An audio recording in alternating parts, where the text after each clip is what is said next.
ফুলকপির ডাঁটাগুলো হচ্ছে চচ্চড়ি করব। তা আমি কিভাবে করি এটাই আপনাদের সাথে শেয়ার করতেছি। এখানে ফুলকপির ডাঁটার সাথে অল্প একটু বেগুন, তারপর হচ্ছে যে একটু আলুও দিছি। তো সম্ভারে দিছি কালো জিরা, তারপর হচ্ছে যে ডাঁটাগুলা দিয়ে দিছি, আলু বেগুন এগুলো দিয়ে দিছি। দেওয়ার পরে এখন হচ্ছে যে একটু হলুদের গুঁড়া দিলাম আর দিলাম লবণ। এখন হচ্ছে যে কয়েকটা কাঁচামরিচ দিলাম।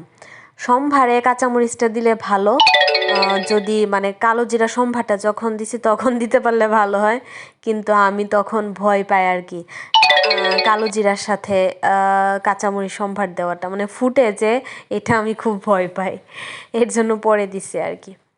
তো তারপর হচ্ছে জল দিয়ে দিছি নাড়াচাড়া কইরা। এটারও বেশ কিছুক্ষণ পর জলটা ভালো করে শুকায় নিছি, আর ডাঁটাগুলোও খুব ভালোভাবে সিদ্ধ হয়েছে। আর এটা আর কিচ্ছু দিতে হবে না, শুধু কালো জিরা সম্ভারে হলুদের গুঁড়া, লবণ আর একটু কাঁচামরিচ, এইভাবে অনেক টেস্ট লাগে এই চচ্চড়িটা। আপনারা ট্রাই করে দেখতে পারেন, ভালো লাগবে। আর রান্না করছি সবজি দিয়া ছোট মাছ, এইগুলোই আজকে রান্না।